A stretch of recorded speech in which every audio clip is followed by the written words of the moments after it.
Halo semuanya, selamat datang di channel Fitra Eri Toyota Velfire. Dan di video kali ini saya akan memberitahukan ke Anda 5 hal yang saya suka dan 5 hal yang kurang saya suka dari Toyota All New Velfire ini.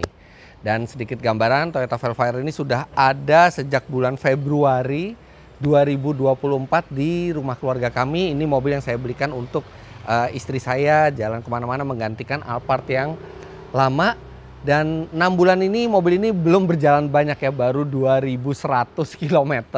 Tapi ya memang ini bukan mobil yang dipakai buat sehari-hari jalan terus. Ini untuk special occasion kadang-kadang. Justru kalau istri saya itu lebih seneng pakai mobil yang lebih simple kalau buat harian. Tapi anyway, selama 6 bulan ini dan 2000 km saya sudah merasakan mobil ini lengkap, dari jadi penumpang di bagian baris kedua, penumpang baris ketiga, termasuk nyetir dan juga di bangku kiri, sehingga saya bisa menyampaikan ke Anda kira-kira hal-hal apa saja yang saya suka dan tidak suka dari mobil ini.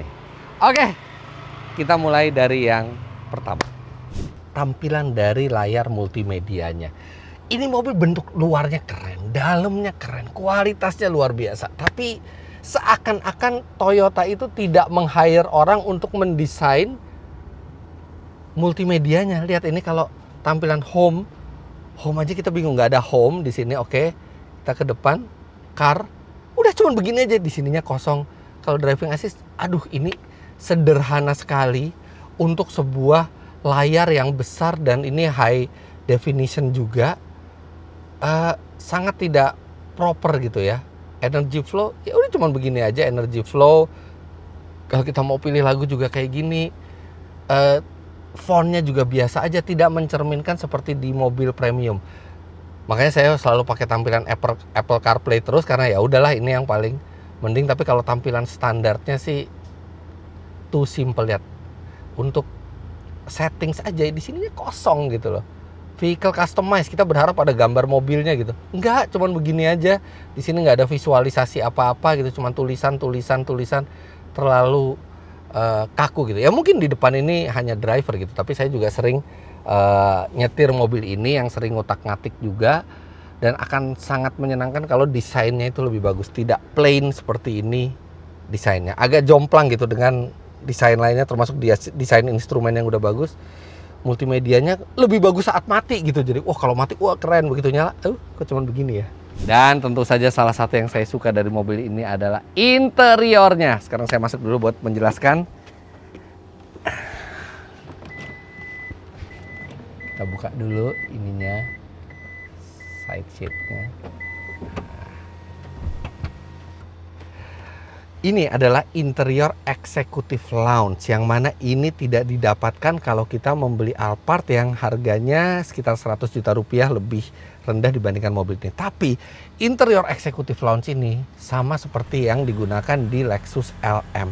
Dan ini kursinya lebih lebar. Lihat ini, jadi nggak ada celah sama sekali untuk kita masuk ke belakang. Kalau kita mau masuk ke belakang, memang kita harus mendorong kursinya ini, gampang sekali mendorongnya, masuk lewat belakang kursi. Tapi ini sangat-sangat nyaman, kemudian pengaturannya juga sudah elektrik, dan tempat dari remote untuk mengatur banyak fitur ini dari tablet, bukan tablet ya, ini mirip handphone, itu juga letaknya memiliki angle seperti yang ada di Lexus. Dan ini kita bisa buka di sini, tinggal di swipe, mudah sekali, mulai audio, AC, kursi, lampu, sampai tirai-tirai ini semua bisa dikontrol dari sini. Dan ini juga termasuk mengontrol layar yang ada di sini. Cuman memang layar ini bukan untuk Apple CarPlay ya. Jadi Apple CarPlay itu di depan, tapi di sini kita bisa mirroring juga dari handphone kita. Kita juga bisa ngelihat kalau misalnya radio itu kita bisa lihat di situ juga frekuensinya. Kemudian audio juga kita bisa pilih dari situ semua.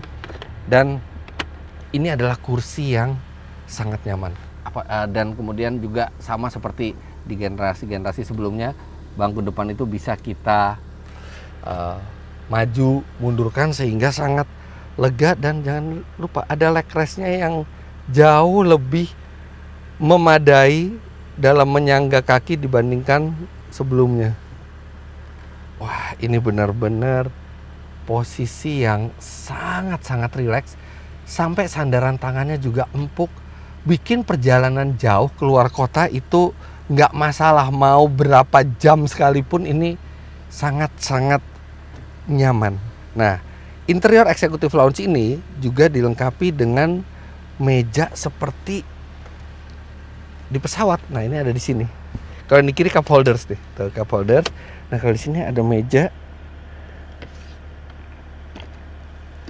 Dan mejanya lihat dong, wooden panelnya benar-benar mewah. Kemudian kalau istri mau dandan ada kaca di sini, ada tempat buat meletakkan barang-barang kecil. Dan ini juga cukup memadai untuk laptop misalnya. Nah, ini.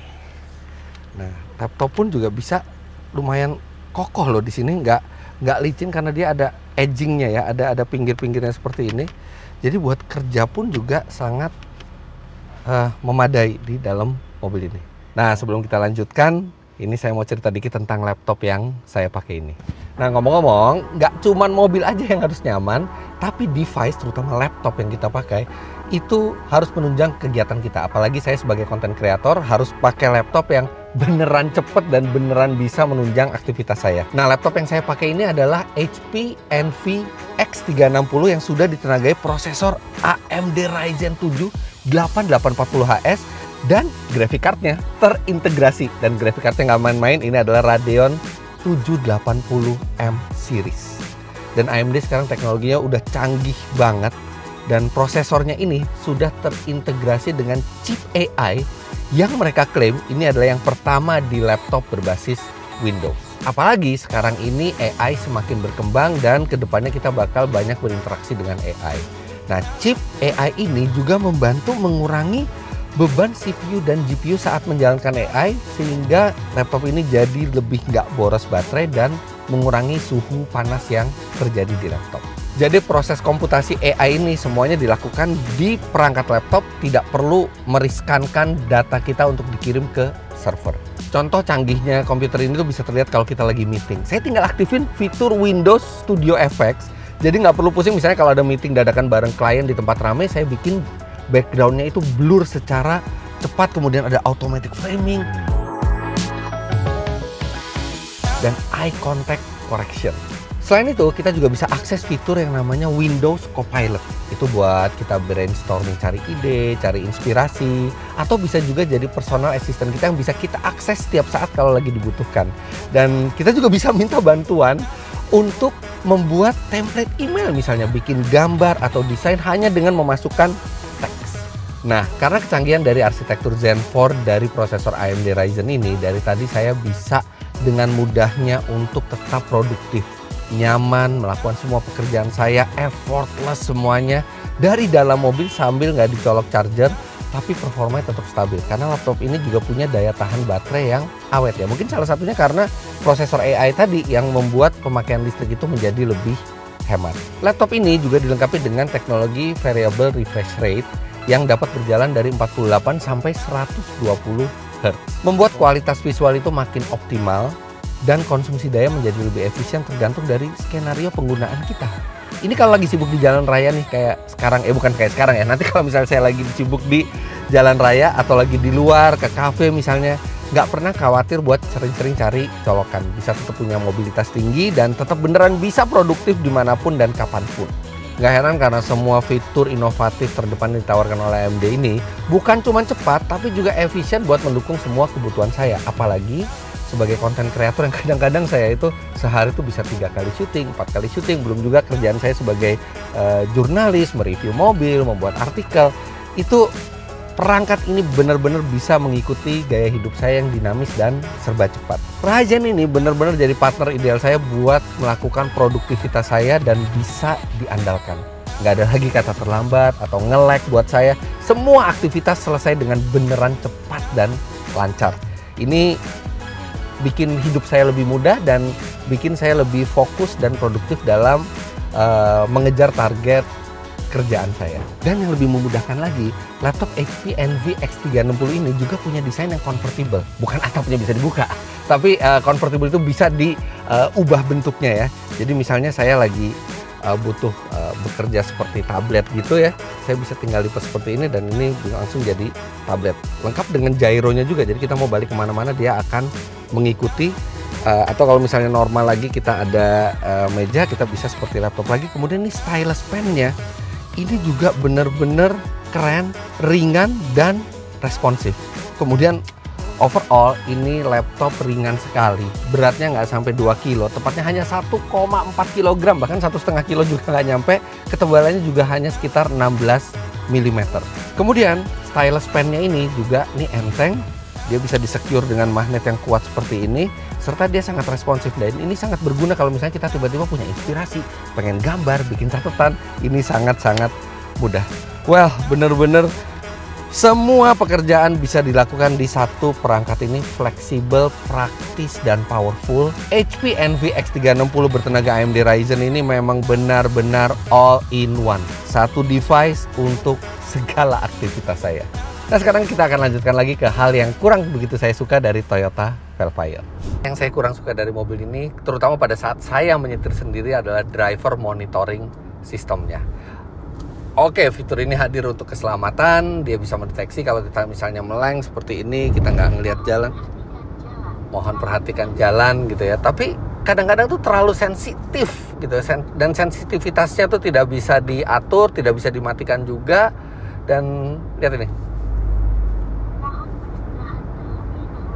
mohon beristirahat terlebih dahulu.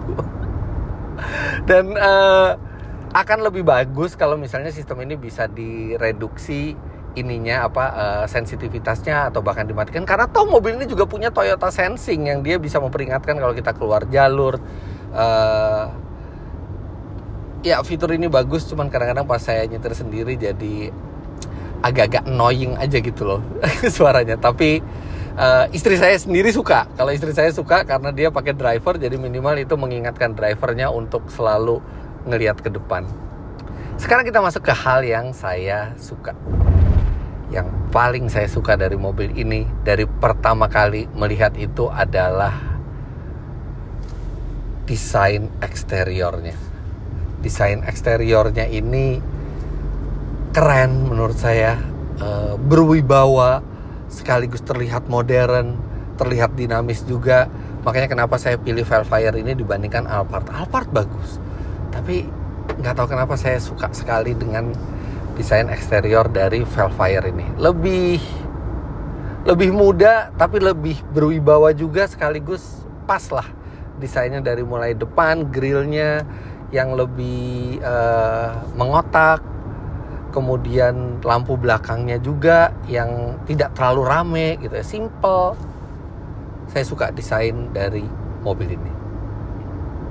Dan setiap kali saya jalan gitu ke tempat yang ada kacanya di samping, itu pasti saya ngaca ngelihat, anggun sekali mobil ini saat berjalan.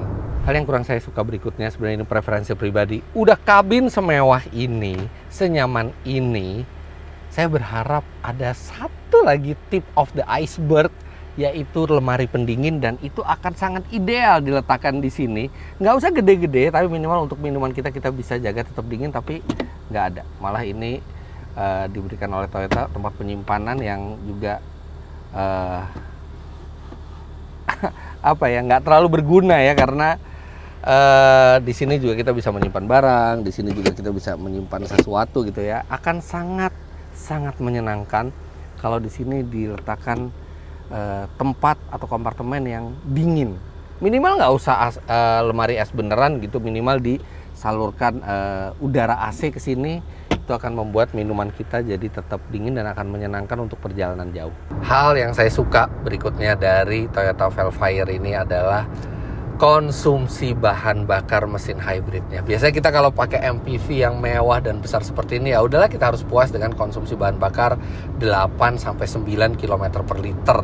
Itu pun yang generasi sebelum ini. Kalau 2 generasi sebelumnya itu mungkin 7-8 km per liter. Tapi ini di kondisi kita udah berjalan 2000 kilo, dan saya riset itu pada saat saya udah bikin konten awal tentang mobil ini, saya riset dan saya serahkan ke Pak Sohib untuk bawa mobil ini nganterin istri saya. Kemudian ada juga keluar kota ke Tasik itu yang lewat hutan-hutan, dan istri saya itu kadang-kadang suka kalau menunggu sesuatu itu ngadem dulu di mobil. Jadi bener-bener kondisi realnya itu konsumsi bahan bakarnya masih 16,1 km per liter. Konsumsi bahan bakar rata-ratanya.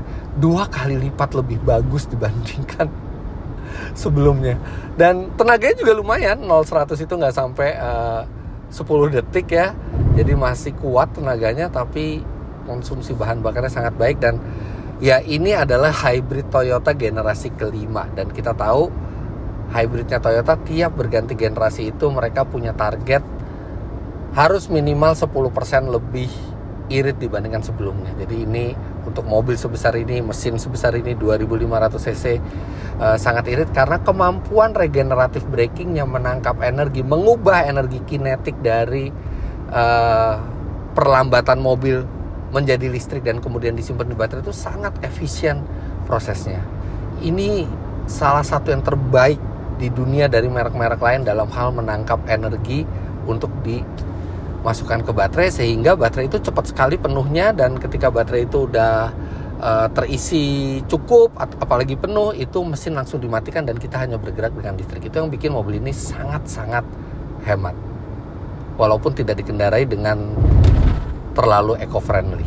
Hal berikutnya yang kurang saya suka dari mobil ini adalah tombol multifungsi di setir ada di kanan dan di kiri, yang ini tidak ada assignment khususnya karena dia multi assignment. Dia bisa digunakan untuk fitur yang berbeda, yang itu ini tombol sentuh ya. Jadi kita menyentuh dan kita akan melihat di head up display fungsinya apa saja, atau kita juga bisa taruh di instrumen, yang mana sebenarnya idenya bagus gitu ya. Jadi lebih simple kelihatannya, dan satu tombol itu bisa beberapa fungsi.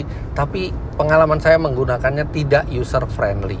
Bahkan driver saya ketika dia pakai cruise control, dia mau mengatur jarak adaptif cruise controlnya saja, Pak ini tombolnya di mana? Artinya kita mesti rolling tombol yang kanan dulu, dan itu juga kalau kita di page yang bukan page-nya pengaturan jarak itu, kita harus pencet tombol page-nya sampai keluar page yang mengatur jarak adaptif cruise control ini. Jadi idenya bagus, tapi pada saat digunakan saya merasa kurang user friendly. Tidak bisa kita langsung menghafalkan ini tombol di mana. Kita harus merolling-rolling. Hal berikutnya yang saya suka dari mobil ini adalah kenyamanan dan keheningannya. Oke, suspensinya memang bukan yang super membuai gitu ya, bukan air suspension, tapi ini tetap sangat nyaman. Serta lihat ini, kacanya double, depan dan belakang kacanya double, sehingga Anda tuh benar-benar serasa terisolasi dari dunia luar gitu. Benar-benar tenang di dalam sini. Udah gitu juga joknya empuk, ruangnya lega. Bener-bener ini kalau kita pengen satu mobil yang sehabis kita selesai kerja, kita bener-bener pengen suasana yang nyaman seperti sangkar yang nyaman, itu sangat bisa diakomodir oleh mobil ini. Sangat nyaman dan sangat hening. Kemudian hal berikutnya yang saya suka dari mobil ini adalah mobil ini mampu memberikan privacy total tanpa kita harus pakai kaca film yang gelap. Jadi ini kaca filmnya juga bukan yang 80%, jadi masih enak ngeliat keluar. Tapi kalau saya mau privacy lebih, saya tinggal turunkan tirai ini. Bahkan tirai ini bukan hanya ada di kiri, tapi juga ada di kanan, bahkan juga di belakang juga ada tirainya. Kemudian kalau masih kurang, saya tinggal pasang hordennya seperti ini bisa dikancingkan seperti ini. Udah deh, bener-bener nggak ada yang bisa ngelihat dari luar. Dan saya takut dilihat dari atas. Roof shade-nya juga bisa ditutup juga. Nah ini tuh kadang-kadang penting juga. Jadi mobil udah nyaman, udah hening, udah lega, ditambah privacy seperti ini bikin Anda seperti berada di space tersendiri yang tidak bisa diganggu atau diintip orang lain. Last but not least, hal yang kurang saya suka dari mobil ini juga baru saya tahu setelah memiliki mobil ini 6 bulan, mobil saya 2 kali akinya tekor. Sampai dicari tahu kenapa akinya tekor. Oke, mobil memang tidak setiap hari dijalankan, tapi ini kok baru seminggu nggak dijalankan, kok tiba-tiba nggak bisa starter gitu ya, maksudnya dibilang malfunction semua.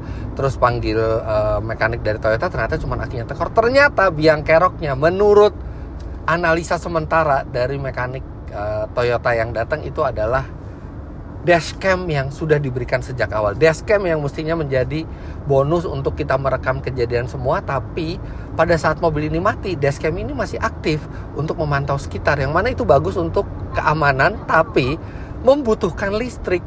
Dan ketika mobil berhenti tidak ada pengisian aki, sedangkan dashcam ini mengambil dari aki. Nah, itu juga ternyata kejadian bukan hanya di Velfire, di Alphard juga, serta di beberapa produk Toyota lainnya yang dari baru sudah menggunakan dashcam. Jadi mungkin Toyota harus mencari cara bagaimana supaya dashcam ini tidak terlalu menyedot aki, atau mungkin ada peringatan yang lebih visible bahwa mobil harus dipakai beberapa hari sekali, atau kalau misalnya aki yang tekor, bikin sistem gitu supaya mengecharge-nya tuh dari baterai hybridnya yang lumayan besar gitu, jadi nggak cepet tekor gitu ya. Tapi ya ini dashcam ini bikin mobil ini nggak bisa ditinggal terlalu lama kecuali Anda charge akinya. Sama seperti mobil-mobil lainnya, semua mobil lainnya pasti punya kelebihan dan kelemahan, dan ketika sudah dimiliki oleh Anda atau saya, kita juga masing-masing punya preferensi pribadi mana hal yang kita suka dan tidak suka. Itu tadi hal yang saya kurang suka dan suka dari mobil ini. Tapi overall, mobil ini memenuhi ekspektasi kami. Mobil ini jauh lebih canggih, mobil ini lebih nyaman, fiturnya lebih lengkap dibandingkan generasi sebelumnya, serta desainnya lebih bagus, dan mobil ini sangat enak untuk ditumpangi di belakang, sekaligus juga masih bukan fun ya, masih nice untuk dikendarai sendiri gitu. Jadi benar-benar all rounder mobil ini, dan kita juga nggak takut untuk sering-sering pakai mobil ini karena bensinnya hemat sekali. Nggak nyesel beli mobil ini. Semoga mobil ini masih bisa memberi manfaat lebih lagi ke depan bagi keluarga kami. Well, itu dia hal-hal yang saya suka dan kurang suka dari Toyota All New Velfire ini. Semoga video ini membantu bagi Anda, terutama yang lagi galau ingin memesan Velfire atau yang lainnya. Nah, Anda bisa lihat apakah hal yang saya suka dan kurang suka itu bisa menjadi bahan pertimbangan Anda sebelum membeli mobil ini. Jangan lupa Anda klik like bila menyukai video ini, komentar di bawah, dan subscribe ke channel Fitra Eri jika Anda belum. Terima kasih banyak Anda sudah menyaksikan. Follow Instagram saya di sini. Sampai jumpa di video selanjutnya. Bye-bye.